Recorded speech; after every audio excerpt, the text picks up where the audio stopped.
In this video I'm going to show you how I created my watercolour piece inspired by the artist the Dulk. So to start off with, I'm layering up some watercolours, starting with a nice light colour and then building that yellow up with darker shades of yellow and orange to show tone.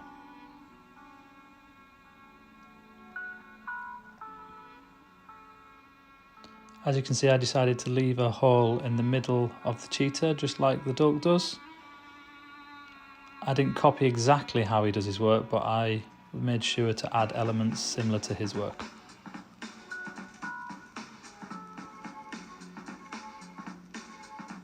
Now I'm starting to add in different details in the nose and that black area in the hole, and then adding in some nice light blues. As you can see, I've picked colours that go well together. Orange, blues, with a hint of red and purple. And as I build up them colours, I'm going to start adding in the darker areas with black. I haven't actually used a black, I've used a really dark blue to add in the pattern of the cheetah.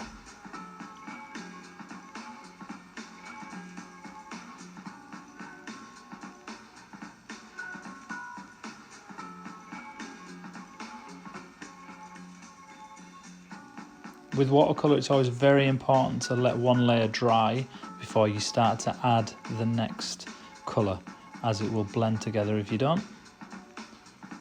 So that's what I had to do whilst waiting to add the details for the pattern.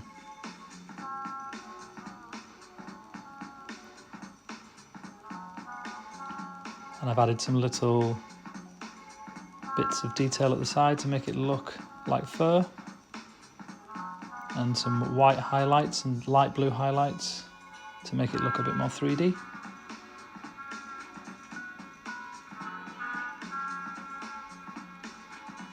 And it's just about tidying up all them areas. So I'm going to start to add a bit of grass in the background, like the Dulk does.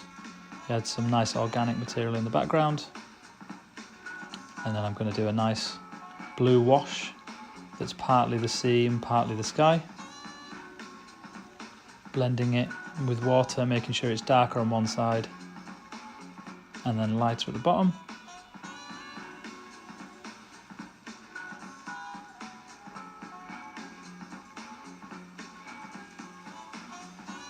As you can see, I've taped the sides, and this will leave a nice border around it when you take off the masking tape. And now I'm going to use a black pen to highlight some areas. I'm not going to go around all of it, but I'm just going to make it stand out a little bit more by adding some black highlights on the underside and the right hand side of the drawing, and on some of the foliage as well to make it stand out.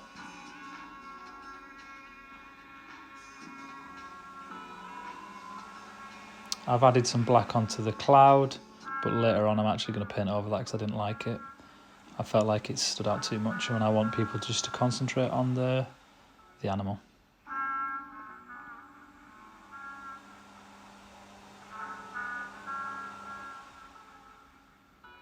So you can actually use a pen, or you could use the watercolour itself if you felt confident enough. Or for your final pieces you can use pencil crayon, or it could just be done in pencil. I don't mind how you want to do it.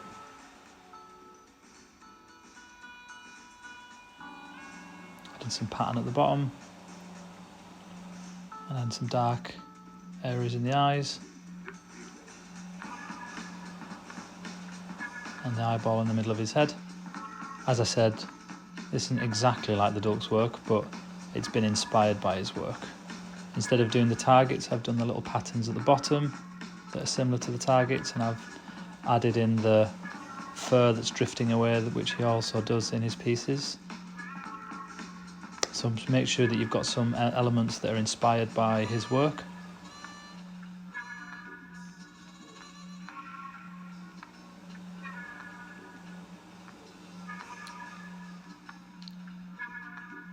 Okay, I'm finally using a thin pen to add some small details like whiskers and hair. And then some highlights with the white paint.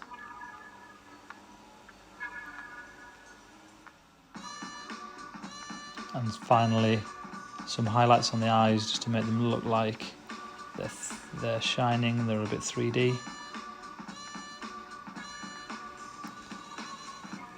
And there you have it, that's my final piece. Check out the Dulk's work on Instagram.